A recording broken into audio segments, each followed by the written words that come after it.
ఈ రోజు నుంచి దాదాపు 4,26,877 సంవత్సరాల తర్వాత కలియుగం అంతమైపోతుంది. ఆఖరికి కొద్ది మంది మంచి వాళ్ల మనసులు కూడా ద్వేషం, లస్ట్, జెలసీతో నిండిపోతాయి. అప్పుడు మనిషి చేసే ప్రతి పని కూడా పాపమే అవుతుంది. ధర్మం పూర్తిగా కనుమరుగైపోతుంది. అలాంటి సమయంలో విష్ణువు చివరి అవతారమైన కల్కి జన్మ జరుగుతుంది. అప్పుడు కల్కి తెల్ల గుర్రం మీద కూర్చుని పదునైన కత్తితో ప్రపంచంలో ఉన్న అందరినీ సంహరిస్తాడు. ఇలా అందరినీ సంహరించిన తర్వాత కాలచక్రాన్ని తిప్పి మళ్లీ సత్యయుగం నుంచి ఈ ప్రపంచాన్ని మొదలు పెడతాడు. ఈ ఫోటో చూస్తే దీంట్లో ఉన్న జంతువులు సాధారణ జంతువులు కాదు అని మనకు అర్థం అవుతుంది. ఈ ఫోటోలో ఎద్దు ఒకే కాళ్ల మీద ఎందుకు నిలిచి ఉంది? దీన్నే బుల్ ఆఫ్ ధర్మ అని అంటారు. దీని గురించి భగవద్గీతలో చెప్పబడింది. కానీ మొదట్లో ఈ బుల్ 4 కాళ్ల మీద నిలిచి ఉండేది. ఇక్కడ ప్రతి కాలు కూడా మంచిని రిప్రజెంట్ చేస్తుంది. అయితే బుల్ యొక్క చివరి కాలు కలియుగంలో మాయమైపోతుంది అని భగవద్గీతలో రాసి ఉంది. కలియుగంలో ధర్మం అనేది పాతాళానికి చేరుకుంటుంది. మళ్లీ సత్యయుగం మొదలై అధర్మం, అన్యాయం అనేవి పూర్తిగా అంతమైపోతాయి. అసలు యుగం అంటే ఏంటి? ఎన్ని సంవత్సరాల వరకు ఒక యుగం నడుస్తుంది? హ్యూమన్ ఎగ్జిస్టెన్స్ లో ఈ యుగానికి సిగ్నిఫికెన్స్ ఏంటి? ఇలాంటి ఎన్నో ప్రశ్నలకు జవాబులు దొరుకుతాయి. అయితే హిందూయిజం లో టైం ని అనాథ అంటారు. అంటే టైం కి బిగినింగ్ పాయింట్ లేదు, అలాగే ఎండింగ్ పాయింట్ కూడా లేదు. మనం ఒక సర్కిల్ తీసుకుని దాన్ని 4:3:2:1 రేషియోలో డివైడ్ చేస్తే 4 యుగాలు కలిసి ఎలా ఒక సైకిల్ ని ఫామ్ చేస్తాయో అనే విషయం అర్థమవుతుంది. 4 యుగాల్ని కలిపి మహాయుగం అంటారు. అలా 200 మహాయుగాల్ని కలిపి కల్ప అంటారు. విశ్వ సృష్టికర్త అయిన బ్రహ్మకి ఒక కల్ప అనేది ఒక రోజు. 100 సంవత్సరాలు 36,000 కల్పాలకి సమానమవుతాయి. వీటన్నిటినీ కలిపి మహాకల్ప అంటారు. మహాకల్ప అనేది విష్ణు యొక్క ఒక్క శ్వాసకి సమానమవుతుంది. అంటే విష్ణు యొక్క నిశ్వాస చేసినప్పుడు బ్రహ్మ జన్మిస్తాడు, ఉచ్ఛ్వాస చేసినప్పుడు యూనివర్స్ క్రియేటర్ అయిన బ్రహ్మ అంతమైపోతాడు. ఇది విన్న తర్వాత మన ఎగ్జిస్టెన్స్, ప్రపంచంలో జరుగుతున్న యుద్ధాలు మరియు సొసైటీలో జరుగుతున్న ఇన్జస్టిస్ లాంటి ఎన్నో విషయాలకు అసలు ఎలాంటి అర్థం లేదు అనిపిస్తుంది. ఎందుకంటే యూనివర్స్ యొక్క క్రియేటర్ కూడా చావు పుట్టుక అనే ప్రక్రియని ఒక సైకిల్ మేనర్ లో గడపాల్సి ఉంటుంది. సత్యయుగం, ద గోల్డెన్ ఏజ్. మహాయుగంలో ఉన్న 4 యుగాల్లో మొదటగా సత్యయుగం వస్తుంది. ఈ యుగంలో బుల్ ఆఫ్ ధర్మ 4 కాళ్ల మీద నిలిచి ఉంటుంది. ఈ యుగం 17,28,000 సంవత్సరాల సమయం ఉంటుంది. ఈ యుగంలో మంచి మరియు సత్యం మాత్రమే ఉంటాయి. చాలా మంది ఈ యుగంలో మనుషుల మీద డివైన్ రూల్ చేస్తుంది అని అంటూ ఉంటారు. సత్యయుగంలో మనుషులు ఐడియల్ గా ఆలోచిస్తారు. వేరే వాళ్ళని చీట్ చేయటం, నష్టాన్ని కలిగించడం, ఇతరుల గురించి తప్పుగా ఆలోచించడం లాంటి పనులు అస్సలు చేయరు. అందుకే సత్యయుగాన్ని గోల్డెన్ ఏజ్ అంటారు. విష్ణు యొక్క దశావతారాల్లో మత్స్య, కూర్మ, వరాహ, నరసింహ లాంటి అవతారాలు సత్యయుగంలో జన్మించాయి. ఈ 4 అవతారాలు కూడా సత్యయుగంలో ధర్మాన్ని కాపాడాయి. పాండవుల్లో ఒకడైన భీముడు హనుమంతుడికి ఎదురుపడ్డప్పుడు హనుమంతుడు భీముడికి యుగాల గురించి వివరించారు అని చాలా మంది చెప్పుకుంటూ ఉంటారు. హనుమంతుడు చెప్పిన దాని ప్రకారం మనుషులందరూ కూడా ప్యూర్ హార్ట్ తో ఉండేవారు. అందువల్ల వీరికి మోక్షం పొందడానికి ఎలాంటి పూజలు చేయాల్సిన అవసరం ఉండేది కాదు. అయితే ఏదైనా యుగం ఫినైట్ టైం వరకు మాత్రమే ఉంటుంది. Treta Yuga, the silver age. త్రేతాయుగంలో బుల్ ఆఫ్ ధర్మలో ఒక కాలు మాయమైపోతుంది. ఈ యుగంలో మనుషులు మంచిని నెమ్మదిగా పక్కన పెట్టడం మొదలవుతుంది. ఈ యుగంలో కూడా విష్ణు యొక్క 3 అవతారాలు జన్మించాయి. వామన, పరశురాం మరియు శ్రీరామ్ అవతారాలు త్రేతాయుగంలో జన్మించాయి. సత్యయుగంలో హ్యూమన్స్ యొక్క లైఫ్ స్పాన్ 1,00,000 సంవత్సరాల వరకు ఉండేది. అది కాస్త త్రేతాయుగంలో 10,000 సంవత్సరాలకు వచ్చింది. ఈ యుగం నుంచి మనుషుల యొక్క మనసుల్లో కల్తీ మొదలైంది. వర్ణ సిస్టమ్ కూడా సత్యయుగంలోనే డెవలప్ అయింది. దానివల్ల సొసైటీ అనేది ప్రాపర్ ఆర్డర్ లో ఉండేది. కానీ త్రేతాయుగంలో డిస్ప్యూట్స్, వార్స్ ఎక్కువగా జరిగాయి. దీనికి బెస్ట్ ఎగ్జాంపుల్ కైకేయి అని చెప్పొచ్చు.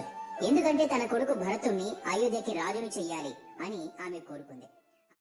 14 సంవత్సరాలు వనవాసానికి వెళ్లేలా చేసింది. ద్వాపర యుగం, ద బ్రోంజ్ ఏజ్.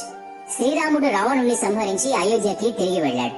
కొన్ని సంవత్సరాలు అయోధ్యను పరిపాలించి తిరిగి వైకుంఠానికి వెళ్లిపోయాడు. ఇక్కడితో త్రేతాయుగం అంతమైపోతుంది.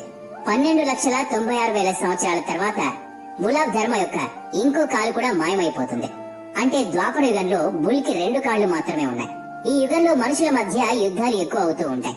దాంతో మనుషులు వెపన్స్ ని తయారు చేయడం కూడా నేర్చుకున్నారు. ఒకరితో ఒకరు పోటీ పడడం పెరుగుతూ వచ్చింది. ధన, వస్తు, కామాల మాయలో పడి స్పిరిచువాలిటీ నుంచి దూరంగా వెళ్లసాగారు. ఈ యుగంలో చేసిన యాగాల్ని కూడా ఏదో ఒక ఫలితం ఆశించే చేసేవారు. అలా మనిషి పీస్ ఆఫ్ మైండ్ కి బదులుగా ప్లేజర్ ని చూస్ చేసుకున్నాడు. ఈ యుగంలో మనుషుల లైఫ్ స్పాన్ చాలా వరకు తగ్గిపోయింది. 10,000 సంవత్సరాల నుంచి కొన్ని వందల సంవత్సరాలకి పడిపోయింది. అన్ని రకాల వ్యాధులు వ్యాపించడం మొదలైంది.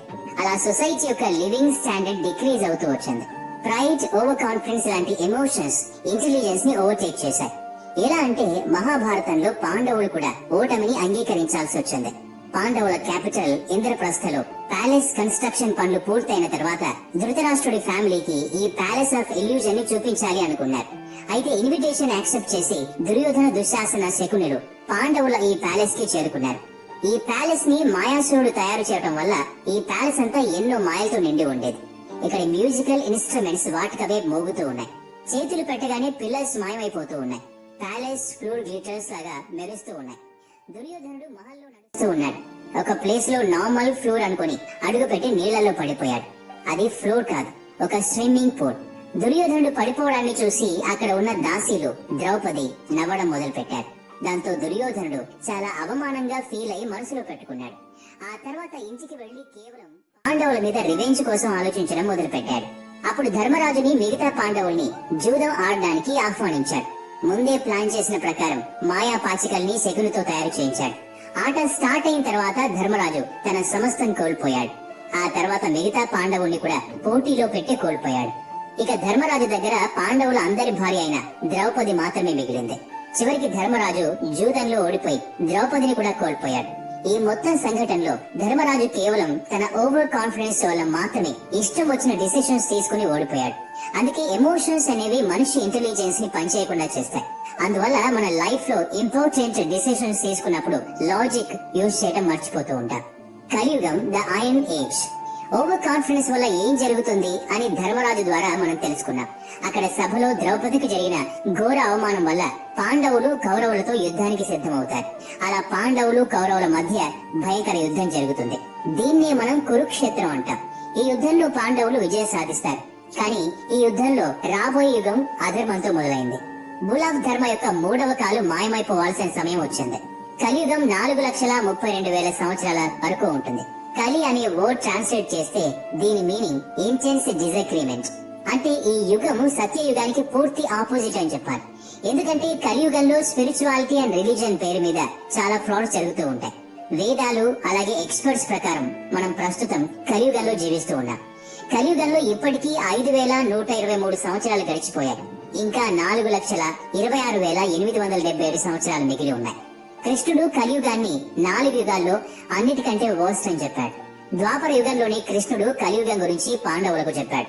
చివరికి బుల్ ఆఫ్ ధర్మలో చివరి కాలు కూడా మట్టిలో కలిసిపోతుంది. అలా ధర్మం పూర్తిగా కొలాప్స్ అయిపోతుంది. అయితే శ్రీకృష్ణుడు చెప్పిన దాని ప్రకారం అధర్మం పెరుగుతూ ఉన్నప్పుడు ధర్మాన్ని రక్షించడానికి మళ్లీ అవతారం ఎత్తుతాడు. ఈ అవతారం మహాయుగంలో చివరిదవుతుంది. పురాణాల ప్రకారం కలికిదే చివరి అవతారం. ఆ తర్వాత సైకిల్ మళ్లీ స్టార్ట్ అయి సత్యయుగం ప్రారంభమవుతుంది. ఇక్కడ ఇంకో ప్రశ్న ఏంటంటే, సత్యయుగంలో మనుషులు physically, mentally and spiritually advanced అయినప్పుడు తర్వాత కలియుగానికి చేరినప్పుడు ఆ అన్ని సెయింట్లీ క్వాలిటీస్ డిగ్రేడ్ అవుతూ వస్తాయి. అంటే మనిషి డెవలప్మెంట్ అనేది బ్యాక్వర్డ్ జరుగుతుందా? దీని గురించి అభిప్రాయాన్ని కామెంట్ చేసి చెప్పండి. వీడియో నచ్చితే లైక్ చేయండి, షేర్ చేయండి. ఇలాంటి మరిన్ని వీడియోస్ కోసం ఈ ఛానల్ కి సబ్స్క్రైబ్ చేసుకుని బెల్ ఐకాన్ మీద క్లిక్ చేయండి. నెక్స్ట్ వీడియోలో మళ్ళీ కలుద్దాం.